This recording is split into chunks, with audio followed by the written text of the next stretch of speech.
Quick shout out to the newest patrons, Matthew McDonald and Rob B. Shout out to you guys. Thank you for the support. You guys are fucking great. Thank you for subscribing.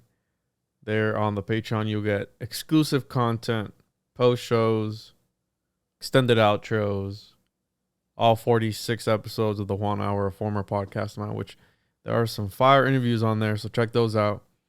Thank you so much. Appreciate you. Enjoy the show. Welcome to the show. Thank you for tuning in.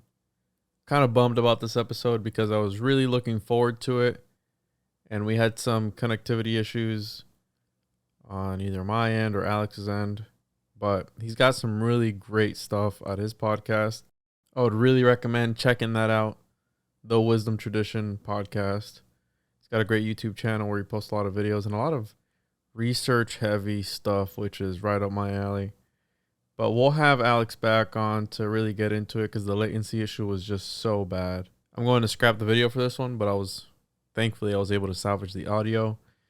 It's a little bit awkward because there is a delay. It was like a 2-second delay when we were recording. So just keep that in mind. The conversation does get awkward on some parts, but it's neither of our faults. Is again the connection. So thank you so much for tuning in. See you on the other side.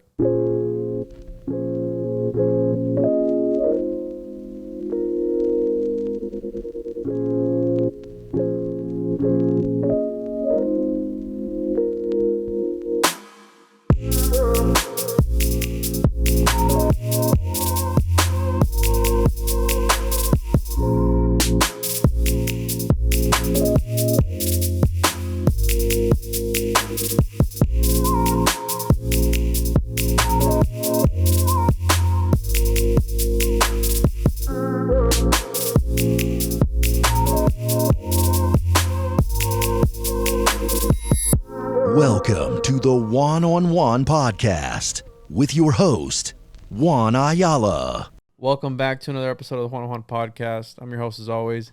Make sure to follow me on social media at the One-on-One podcast, YouTube, TikTok, Instagram, Twitter, all that good shit.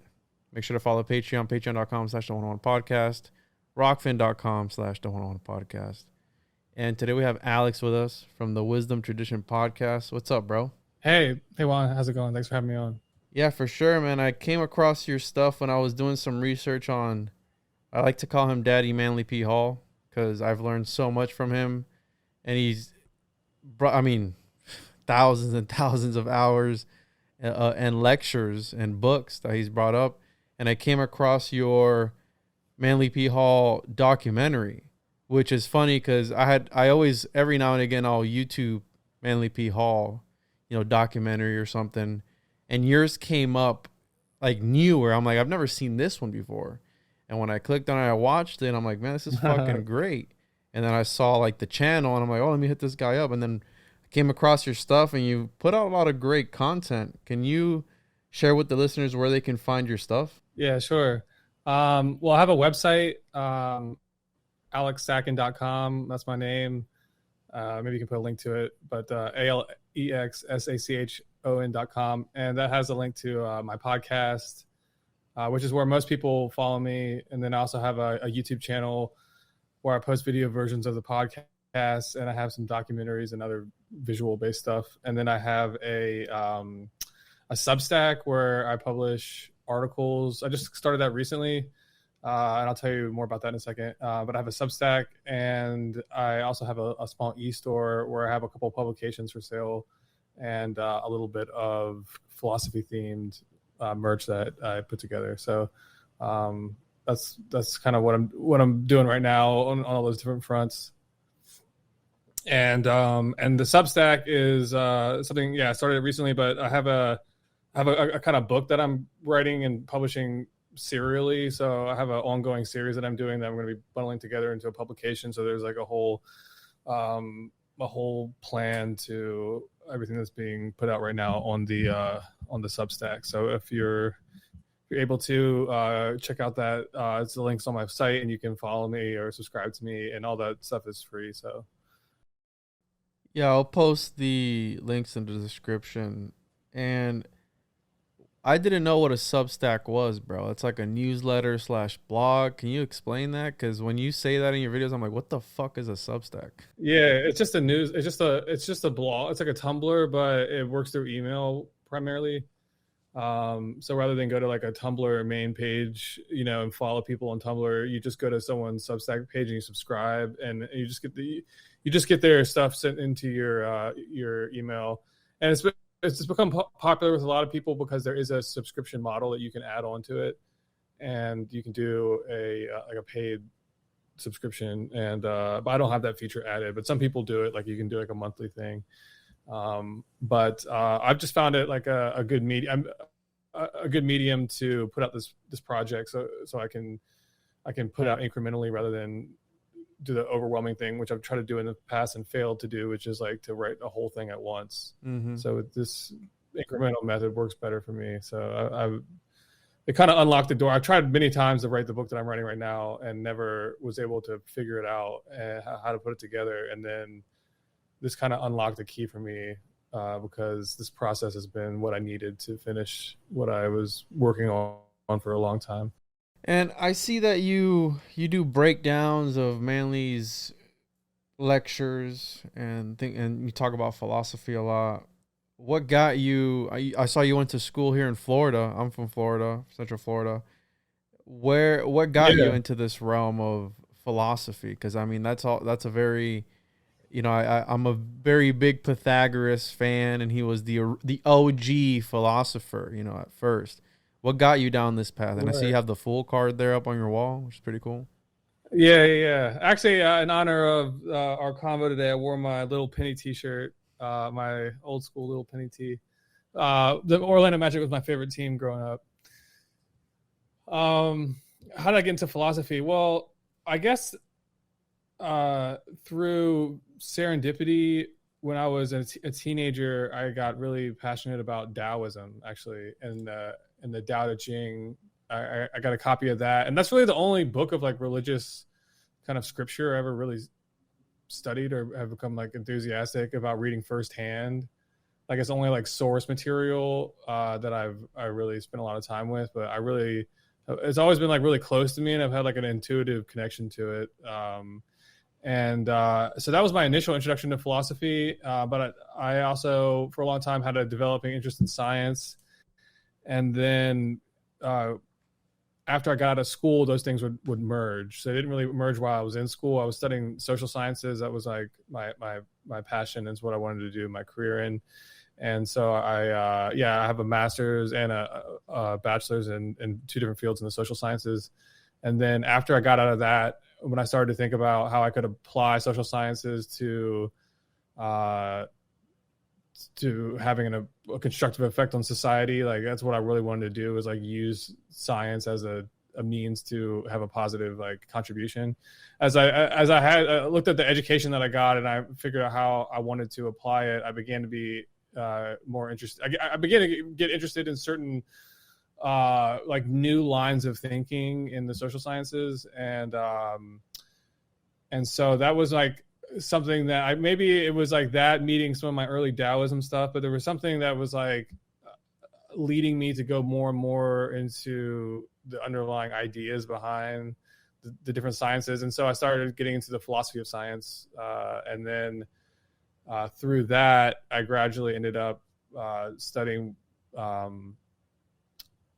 now that was when really the Taoism formally mixed together, and I ended up actually studying theosophy, just like Blavatsky. That was like kind of my intro to studying philosophy, was just going right into Blavatsky, because I kind of skipped the whole Western tradition of philosophy. I just went from Taoism right into like esoteric philosophy, other than like the philosophy of science. I guess that's the Western side of it, but I didn't really go into a lot of stuff that people are influenced by in this field. I kind of passed over, and I've always had a much more like Eastern influence, I guess, going back to these like early Chinese influences that I had. So that's like how I started getting passionate. And then, I started to see a chemistry between like the social sciences, like the kind of breaking edge ideas in that field, and these sort of like fundamental ideas you find in esoteric philosophy. And that's when I it kind of made me feel like I had a unique way to synthesize like the ancient wisdom, which really Manly P. Hall personifies. And he became like, for me, when I found him, after Blavatsky, I found him. And I was like, well, this guy's the master teacher. Like he's talking about all the same ideas, the same system that Blavatsky is, but he's unfolding it in a way that's like an absolute master. And so I was like, well, this is the teacher. So I'm going to just study him as far as philosophy goes and try to understand his method. But all the while, I'm still trying to come up with a way to repackage these ideas in the social sciences so that they'll fit with this esoteric framework. And that's ultimately where I'm trying to take all this work that I'm doing on the channel, is to have this like kind of breakthrough concept of a sort of new science that's based on the wisdom tradition. Can you explain for those that don't know what Taoism is? And that's different than from the Taoists, right? The Chinese alchemy, quote unquote. Can you explain? No, that's the same thing. Oh, it's the same thing? Yeah. That's what that is. Yeah. It's just, you just pronounce the T with a D. Oh, okay. Well, you can say Tao or Tao is the same thing. I'm a fucking idiot. So can you explain a little bit? Because I've talked about that particular alchemical process before, where I like their version of the homunculus, where it's like this little golden man that is supposed to come and live for you for eternity versus the other, what is it? I think the right hand path, the ones that just fucking jerk off on everything and they make homunculus and, cow vaginas and all this shit. Like, depending on which grimoire you read, because there's so many different ones. Can you talk a little bit about Taoism? Because I find it fascinating. Right. Yeah, sure. Well, I will say one thing, and we talked a little bit about this a minute ago, is just having a more Eastern influence and a Western influence. I'm very grateful for that, and I think it was definitely an advantage for me, because the Western tradition has a lot of cloaks and a lot of concealment in it as part of, I think, like a defensive strategy almost against this long history of persecution from the Orthodox Church. And in the East, in China, but this is true of Taoism, it's also true of Buddhism. It didn't have that same active level of persecution. So the philosophy is more openly, it's more on the surface. And I think it's more easy to understand. That's one of the reasons I've been doing this long series on Mahayana Buddhism on my channel. Not long series, but I'm currently like involved in several episodes and several articles on Mahayana Buddhism, because for the reason that its system of philosophy, I think, is most clearly demonstrating the main ideas of philosophy, and does it in a beautiful way. And I think that's even maybe more true for Taoism, at least in terms of like the main ideas, like the most simple ideas about what is yang and yin and and Tao, and these principles, and like what do they mean, and how do we apply them, and you can kind of see the proof of the wisdom of these ideas, just like if you've ever watched a video on YouTube of like a master of Tai Chi or something. There's like a innate wisdom to that way of moving and thinking and dealing with energy. And I've always felt that, ever since I was introduced to the idea of Tai Chi, or what that is, I was like, this is clearly a superior art, and based on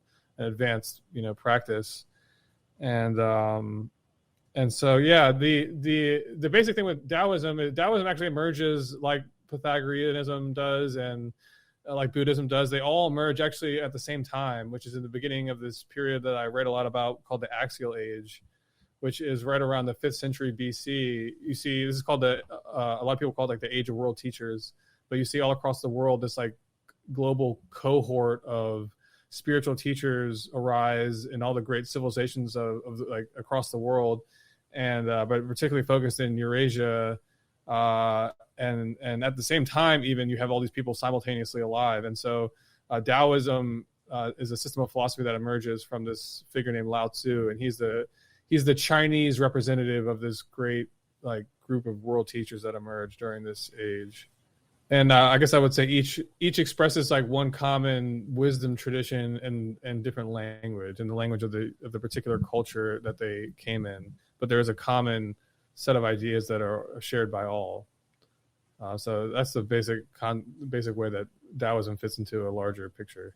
Because I was studying alchemy, and trying, deciphering the history of alchemy. And correct me if I'm wrong, you probably know more about this than I do. The Chinese side of alchemy is the side that we know least about, correct? Where it's the one that we have the least amount of manuscriptures and records to back up.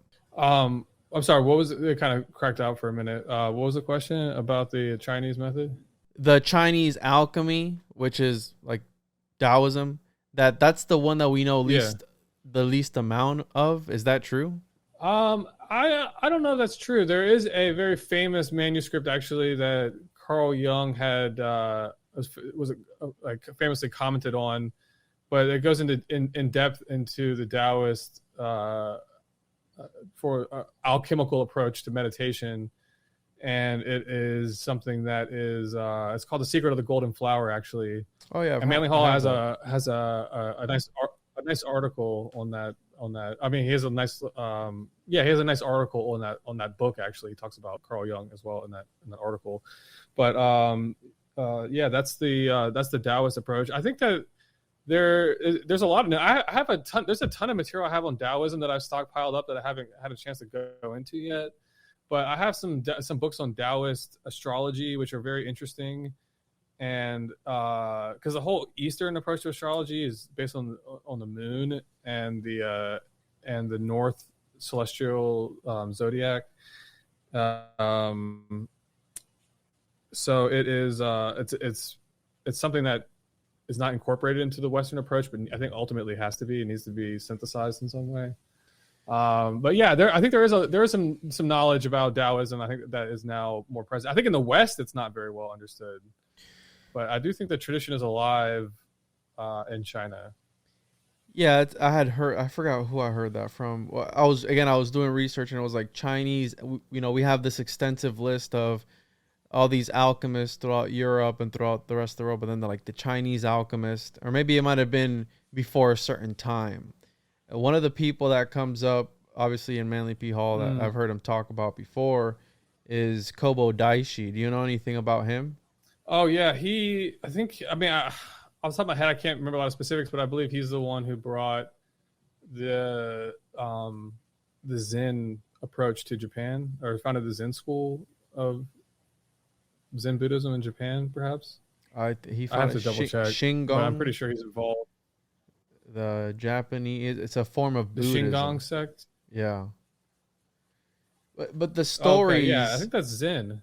The stories that they have of this character, this Kobo Daishi guy, are crazy. Like one of my favorite stories that Manly talks about with this guy was, this idea that man is an incomplete creature, right? We have Pythagoras, the symbolism of 9, it falls short of the 10. You have all that symbolism in there, Pythagorean thought.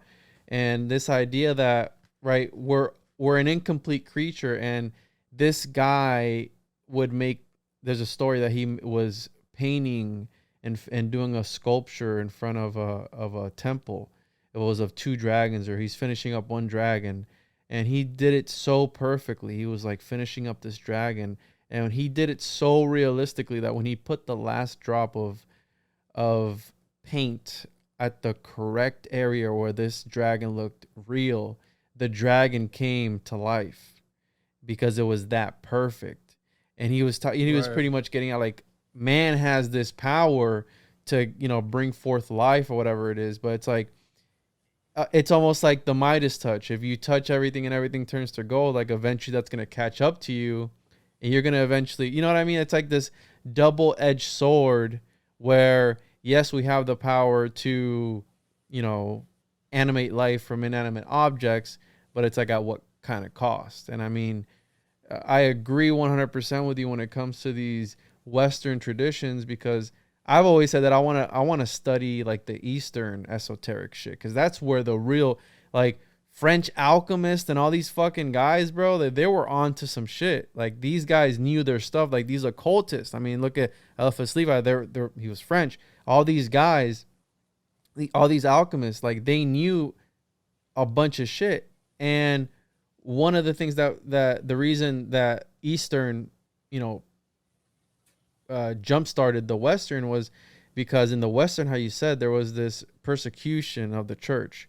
And everything that we see, even with religion, like when you have the Nag Hammadi Library and the Dead Sea Scrolls, the Dead Sea Scrolls and the Nag Hammadi Library is the scripture without the Roman filter. You know, it's unfiltered. It's what it, you know, it's what the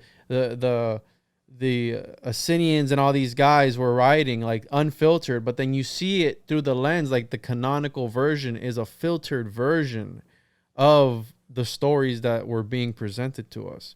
So how Manly says before, the Old Testament and the Bible, it's encoded. It's a story that's encoded. And I was talking to somebody about this the other day, where there is a mystical aspect to the Bible, but the way they teach it it's not, I feel like it's got like a different sense to it. Like if you look at all these other, for example, in Africa, you know, they're more spiritual, you know, they're more comfortable with, you know, what some people would call black magic or voodoo, or, you know, there's a lot of these other countries that are more comfortable with spirituality and mysticism versus in the Western thought, where it's like, oh, that's too woo woo, whatever the fuck, you know what I mean? But then at the same time, it's like freedom of religion. You can practice whatever religion you want, but then, you know, it's kind of, it's like a weird thing to try to explain. But me growing up Pentecostal Christian, I wasn't taught the Bible in like a mystical sense of the text, you know what I mean? And I feel like it's right. There is esoteric Christianity and all this stuff, but I just feel it's taught differently, you know? Yeah, absolutely. Yeah, the history of the West, the Western civilization has this whole level of political intrigue involved with empire, you know, like global empire, and the psychology and institutions that form around that. And it's taken our own history and heritage and made a real mess of it in terms of trying to look back over and figure out and kind of disambiguate what parts of Christianity are, you know, part of an older authentic tradition, and which parts have been kind of put together, you know, by less wise men over the ages, you know, since ways by various, you know, groups. So, you know, Christianity is one of the ones I would say, like, of all the different religious and philosophical traditions, it's one of the ones, like, I don't spend as much time on the details of it, because I know something that I'm sure you know, that you know, it's very confusing, the symbolism in the Bible, and there's a lot of blinds and like intentional kind of like misdirections and things like that, and you don't find it to the same degree in the West. You know, Manly Hall's the key to uniting that, because he'll give you the key to all the symbolism for the mystic Christianity, and Rosicrucianism and Gnosticism and all these other ways that you can kind of pick out the best parts. But for me, I don't have like a real intuitive connection to that level, or to that particular angle. Like we were saying before, I like Buddhism, I like Taoism, I like Plato, I like there's certain, you know, Hermeticism. There's certain traditions that I just have like a natural affinity to, so I tend to focus on those in my work. And what do you feel that, because Manly P. Hall talks about the Atlanteans a lot, and I know you've talked about them before, and do you feel that a lot of these religions that we talk about, because you said it was the Axial Age, where all these teachers, a lot of people say some are real, some aren't. If you ask flat earthers, they feel like Pythagoras, Aristotle, Plato, and all these guys were all made up, you know, Socrates, whatever, that they were all made up figures. But do you feel that these teachers and all these stories that we get from Mesoamerica, you know, the East, the West, whatever, that it was some sort of single race of beings at one point in time? Because I feel like there's all throughout history there is a puzzle, and I feel that we have all the pieces of the puzzle connected by all the ancient civilizations and religions, but it's just jumbled up, and you have the same figures all throughout history with different names that are being filtered. It's like a game of telephone since the beginning of time, since Mesopotamian times, right? Because that's the oldest that we have. And from then on, you know, Sumer was the ones that really paved the way for the rest of all religions. And from there it started. Do you feel like it was one set of beings, and then from there they just made up all these different stories, but it was from the same core teachings? Like, what are your thoughts on that?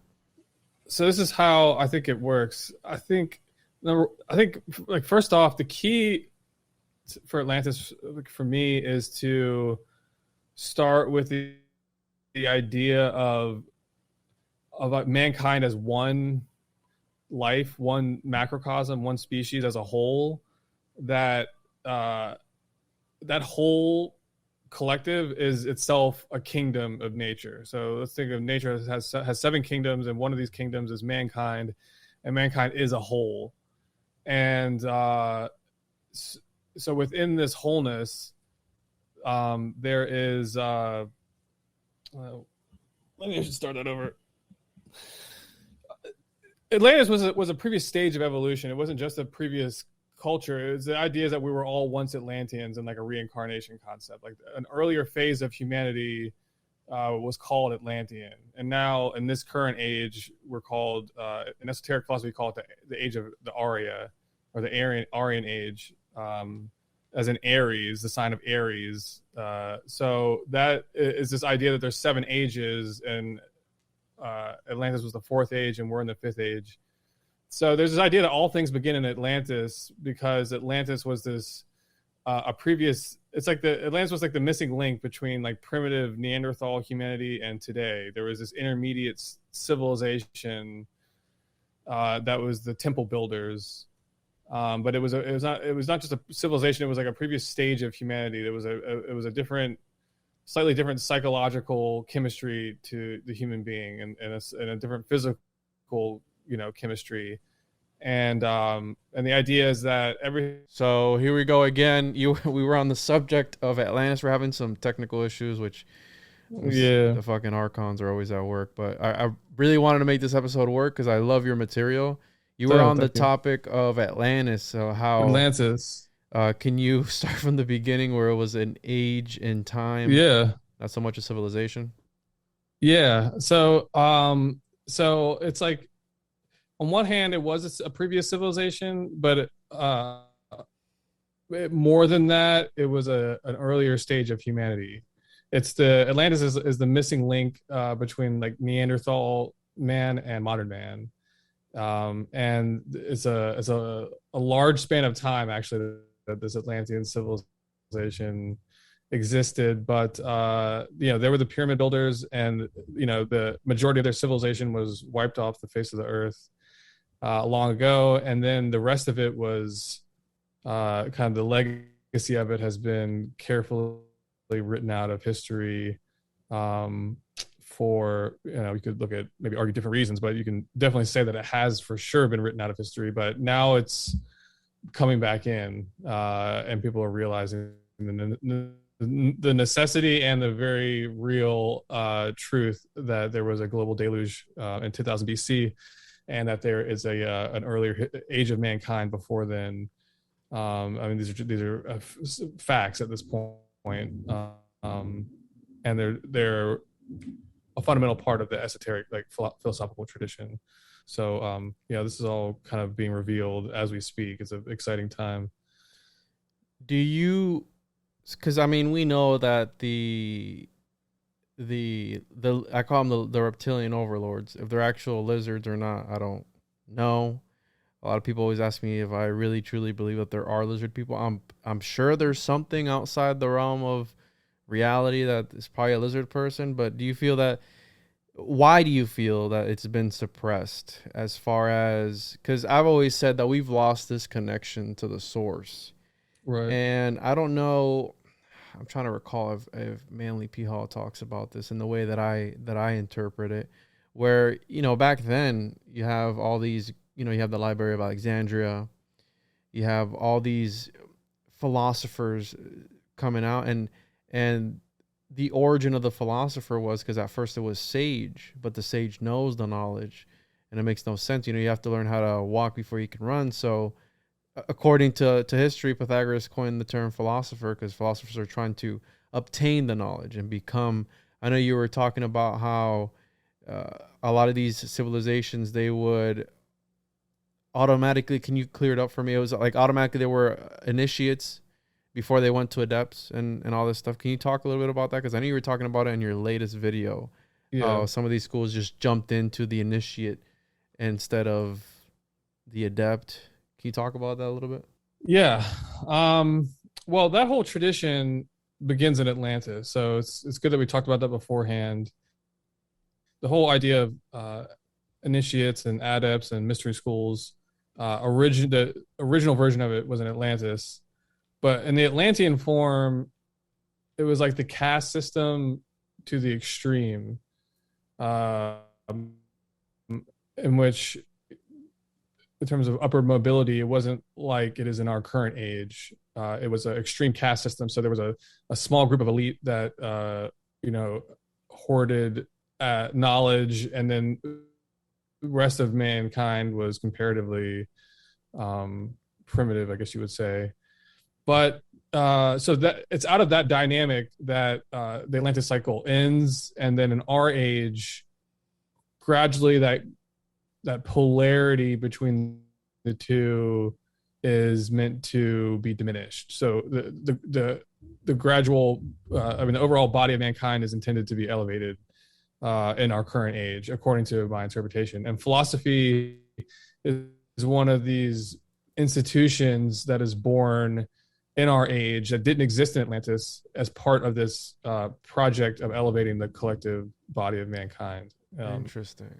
So the initiate, so the first philosophers were initiates, like the founders of all these schools, like Pythagoras and Gautama Buddha and Lao Tzu. In their own way, they were all connected to the mystery traditions of their society at that current time.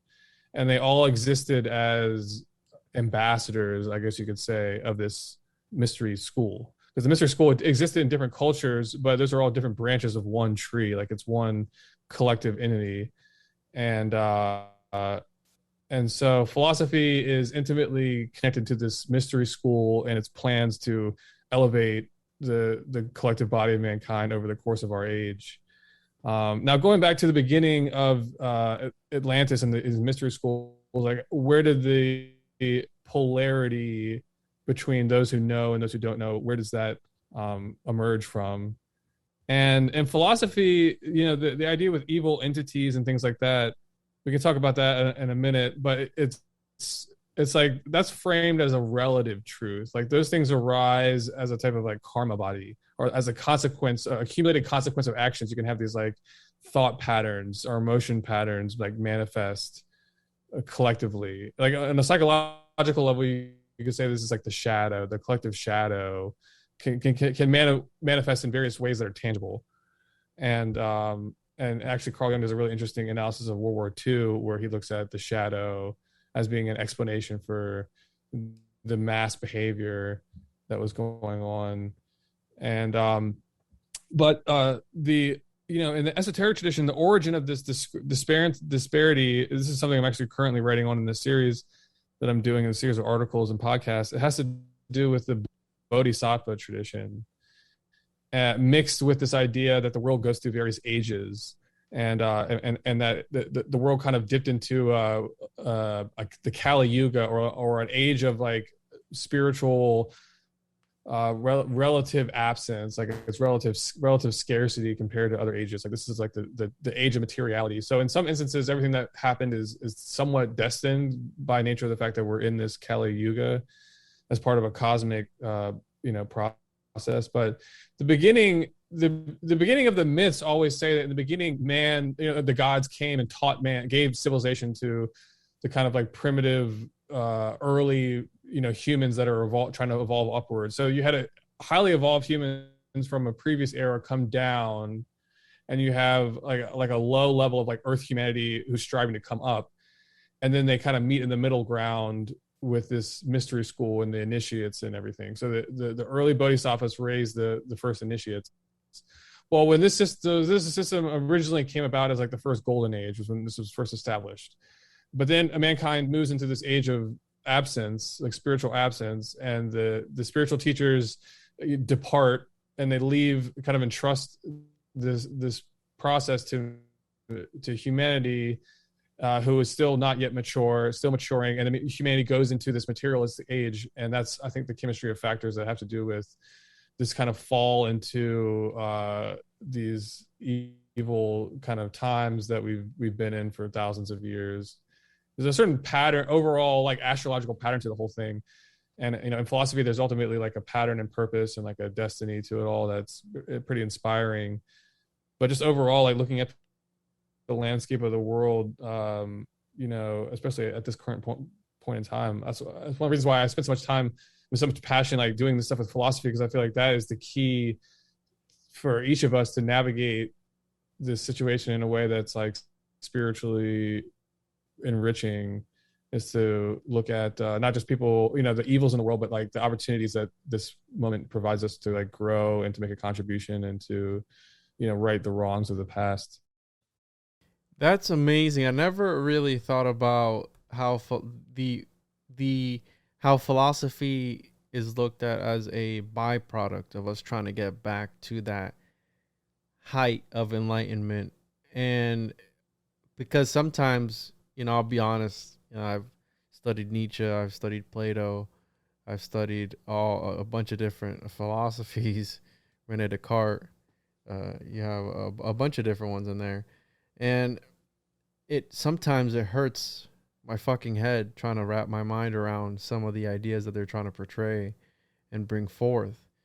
But do you feel, because you mentioned about these egregores, that these emotional patterns that emerge, these projections of the dark self, if you will, this is something that Manly P. Hall refers to as elementals, where if a man is under some sort of depression, you know, these are self-fulfilled prophecies where, and again, this is where the aspect of magic really and the esoteric and the occult intrigue me, where you have this possibility, not a possibility, I know it's real, where the mind can alter reality and time, and at this quantum level where we are able to think of things and make them manifest or whatever it is, hence why we have elementals. So when you are in a bad or dark state of mind, it brings you down. Hence, when people are diagnosed with a terminal illness or something, they die quicker than before they knew about it, because they start thinking about it to an extent to where they bring themselves down and to this negative aspect and this lower vibrational type of thing. And these elementals that emerge from, again, how you said, the collective consciousness, where, so you said these higher conscious people, you called them humans, you said that they came, so the aliens are humans just at a higher level of enlightenment? Well, they're in Buddhism, you call them bodhisattvas. Bodhisattvas. Yeah, bodhisattva is someone who the idea is basically integrated with reincarnation. It was the idea that there was an earlier cycle of existence in which an earlier age of Earth evolution, like before our current age of and this is not even talking about Atlantis, we're talking about like an overall cycle of existence of like our solar system, that there was a previous solar system in which an earlier humanity emerged, and that beings in that earlier state evolved to a very high like spiritual state of attainment, and that they are the ones who become the bodhisattvas, who kind of make a spiritual vow to come back and sort of offer themselves as the instruments of I mean, I guess you study Plato, so essentially what they represent is the archetype. So they come back and become embodied as the archetype at the very beginning of our solar system. So they become embodied as the archetype, and then as our solar system forms, it forms into that archetype.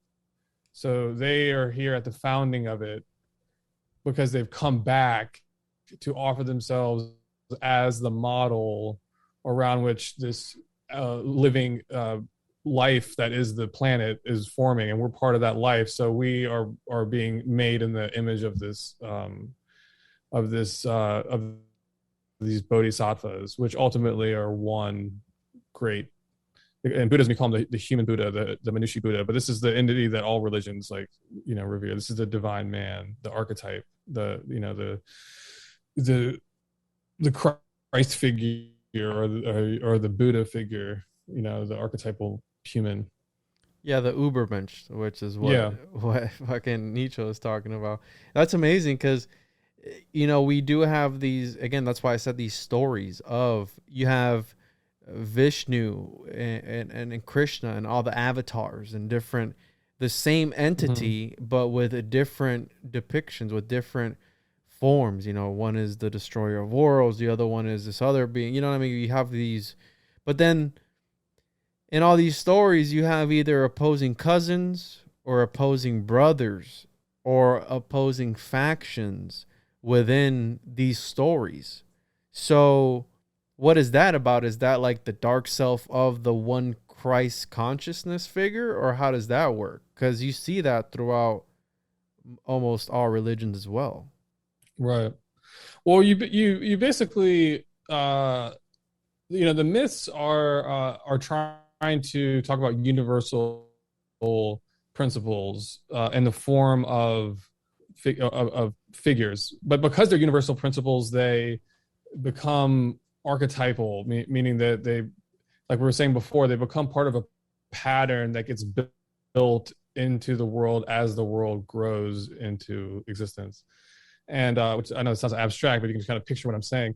That the Earth is evolving, but it's also kind of being guided into formation, I guess you can say, from above. There's like a bottom up and a top down aspect to it. As above, so below. Yeah, exactly. So anyway, there's these in this process of creation. There's this idea that all things are organized as a trinity, or like a threefold pattern.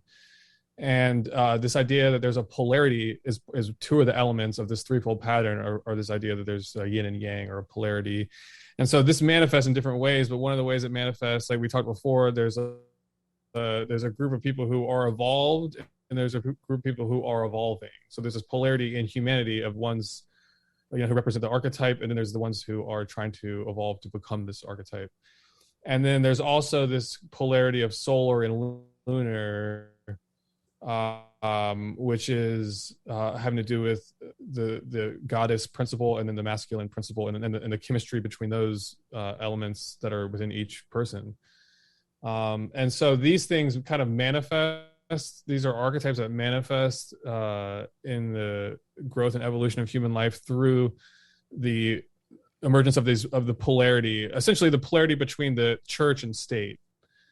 The church is like the one who attempts to kind of become receptive to, a higher level of like spiritual instruction. And then the state is the one who has to act in the world to build the kingdom. So that's the polarity. And so, and myth.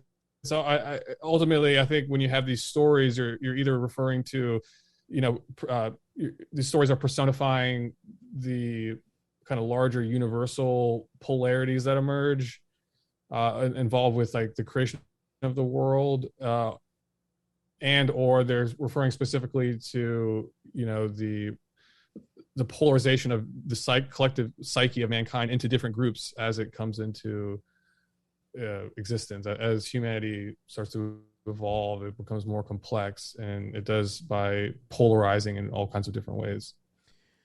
Because it's interesting where the idea of, I've never really thought about what you're blowing my fucking mind right now with all these things that you're talking about. And this is why I wanted to have you on. And this idea of Atlantis, because we've been led since I was a kid. You have Disney movies about Atlantis, about it being a civilization, a place, El Dorado, these golden cities, these lost cities.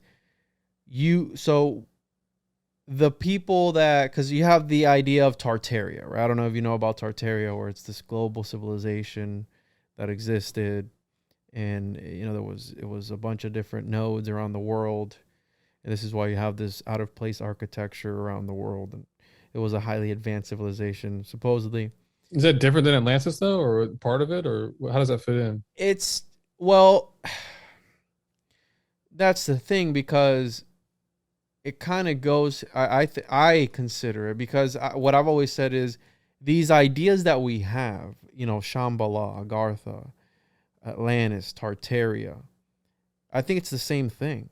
I think it's the same point in time, because it fits the narrative of, because the first one that we hear about. Well, Shambhala is different. I'll say Shambhala is different. Although in some way you can say they're related, because there's this idea of higher state, this place of higher states of consciousness, this enlightened place, that it's like, where can you find it? Well, maybe it's in the hollow earth, like maybe it's somewhere unattainable like this. But was it actual, like, was there a city of Atlantis, or is that just another? Because you're touching on something that's. Let me comment on it. You're touching on something that's blowing my fucking mind, where you have the church and the state working together in conjunction. But is it in a conspiratorial type of way, where they're doing this on purpose and they know their intentions in order to form that sort of utopia, right? Like this sort of experience for the person. Because we're talking about filtering information, right? Because we talked about the West and the East, how they each have their own interpretations of the same stories, essentially. Well, the West, the West kind of becomes the builder, and the East the West becomes the state, essentially, and then the East preserves the religion. Like we were saying, like the East preserves so that kind of sun and moon polarity is kind of manifest there.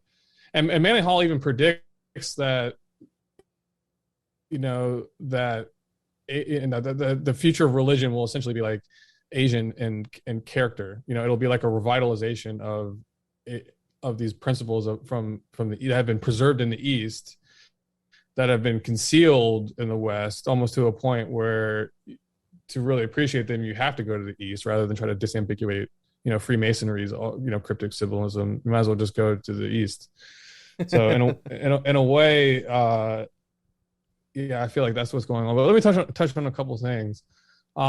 Miru, not Miru. You said Shambhala. Shambhala. So Atlantis. So they're kind of polarities in a way. Atlantis represents the past, but the idea there was a golden age in the past, but again as a previous age of humanity, and then also the fall. So there's a karma associated with Atlantis as well. And then Shambhala is really more about the destiny, the fulfillment. Things end in Shambhala, or the New Jerusalem. And that is associated with not the physical earth, but the higher metaphysical dimensions of the earth, the aura, the higher aura of the earth, the realm where the planet, the sort of like realm where the planet starts to interface with the solar consciousness. So like the planetary consciousness interfaces with the solar consciousness. It's also associated with the afterlife state.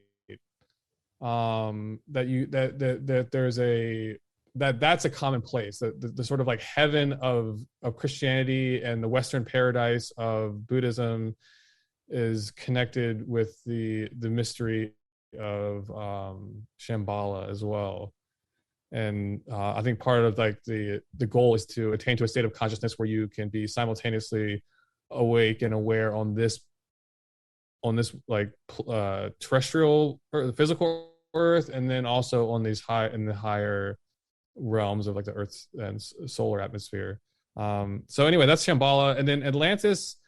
So Atlantis was a previous age, and it was also the archetype of that previous age played itself out once more, kind of in this current age. So let me say, this is what Manly Hall teaches. He says that the actual original Atlantis was actually on before Earth. It was the thing that set the stage for the Earth's unfoldment. And then on Earth, that archetype was re-expressed as this prior world civilization of Atlantis. But again, the humanity in that prior world civilization was an earlier form of humanity. But that whole dynamic exists because was re-expressing an archetype from a previous age.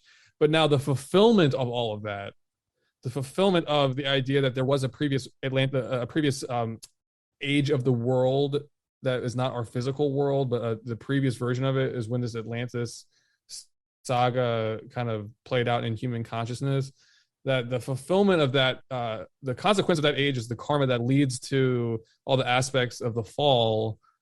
But then in our age, the fulfillment of that comes with this idea of the attainment of a new golden age, which is actually associated with Shambhala, and the idea that human consciousness at the end of this age evolves out of this materialistic mindset that is the karma of Atlantis, inheritance of our earlier cycle, and it fulfills itself by reascending into this higher realm of consciousness that is associated with the metaphysical dimension.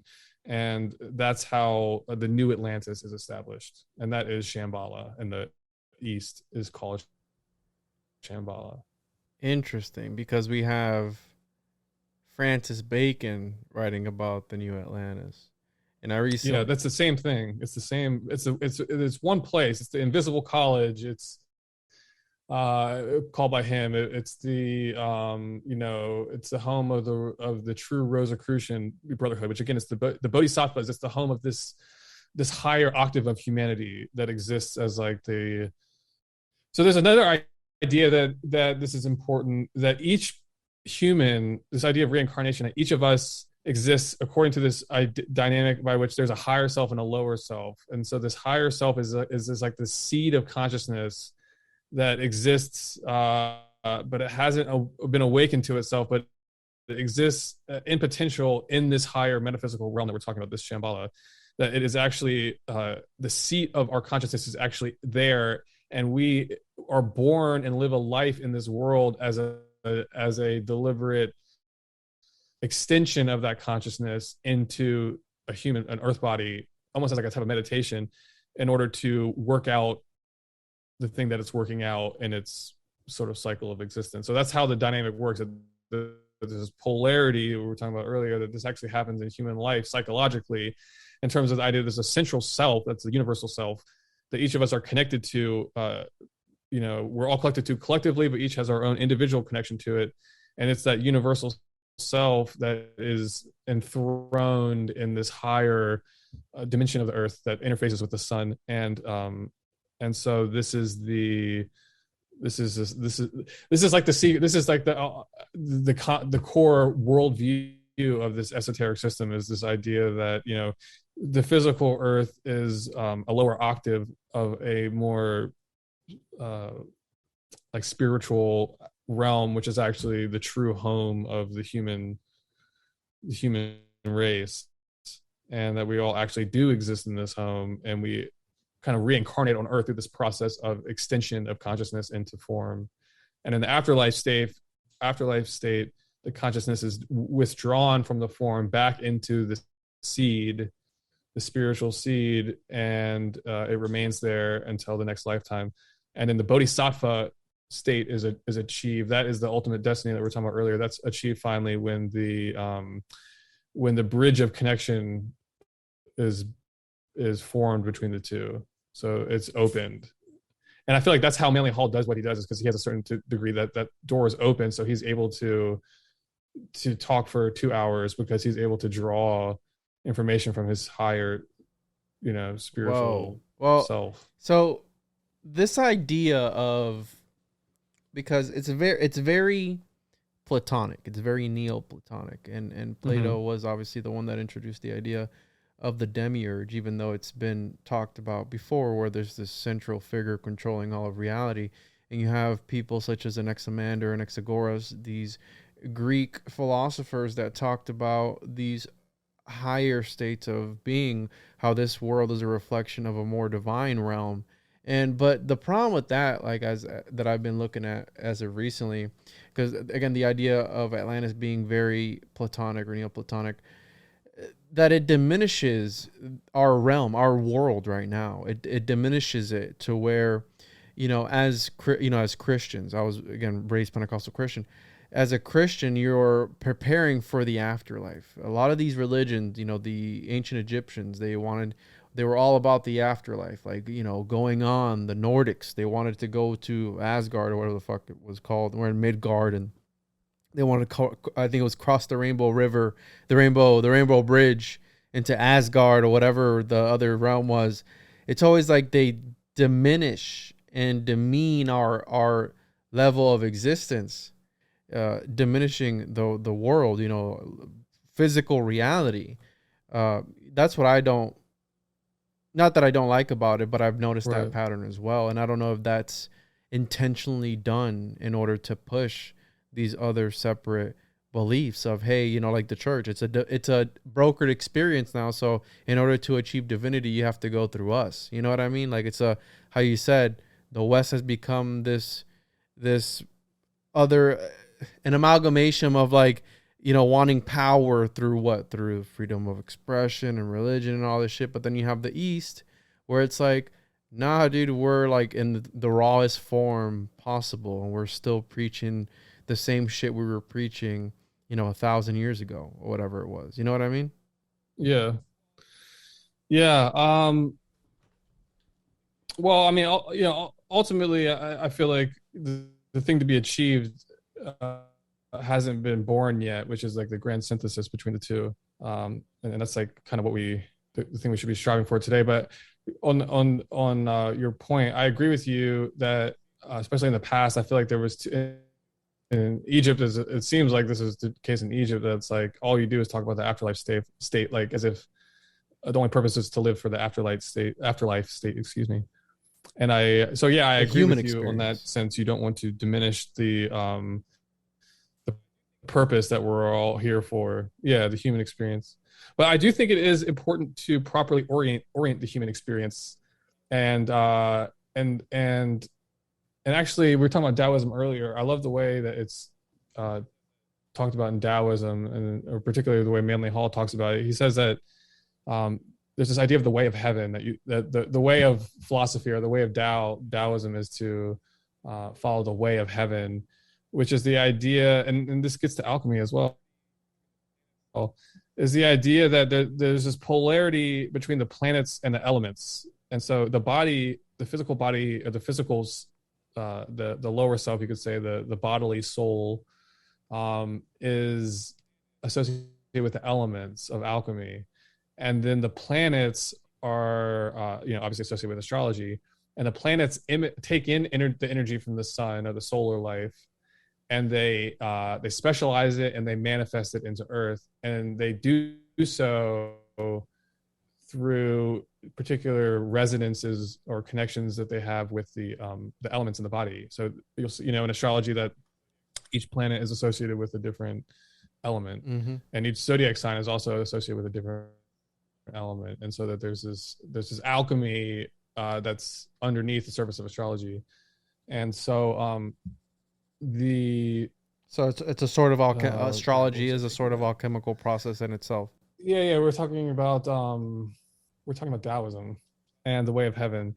And so the thing I think is important about this whole afterlife and the idea of metaphysics, and the idea that there's a higher self and a lower self, all of that is to emphasize the point, and it's a profound point for our civilization to learn, which is that the lower self is intended to follow the higher self, or the higher self is called the anima a lot of times, like in Platonic philosophy. It's the anima. It's the soul on the anima level. The feminine soul is the spiritual soul, and then the masculine soul is the one that's expressing itself here on Earth, this lower self. And the idea is that the lower, or the animus, is supposed to follow the anima, and that's the way of heaven. And it's also the way of alchemy, because in order to accomplish the ends of alchemy, you have to be able to harness the energies of the planets. And that's sort of the balancing that you're trying to do, is you're trying to at any given day, as your horoscope changes, as the planetary energies, the chemistry changes, you have to continually be responsive to the way that those energies are manifesting within you, and also in your outer life, outer circumstances. Yeah, dude. And as we're coming to a close here, we've had all types of technical issues today. Yeah.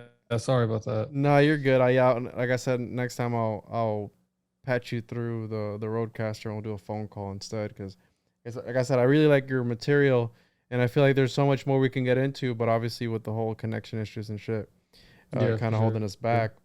Can you share with us, like, what is, to wrap up, what is the craziest thing that you've, out of all the things you've read about Manly, his material and his lectures, like, what's the craziest thing that you've learned from him? Like, what's your one, there's one subject that he talks about that just, makes your nipples hard, bro. Like, what is it?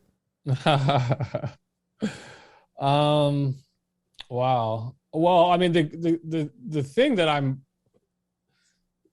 would really like to figure out is the right way to do, like, the astrology, and to be able to like master it on that level. So and that's something that he does an amazing job giving you the essentials, but like the secrets, like the keys, he's very like aloof about. Like, he'll just scatter a little bit here and there, but like he's not really putting it out.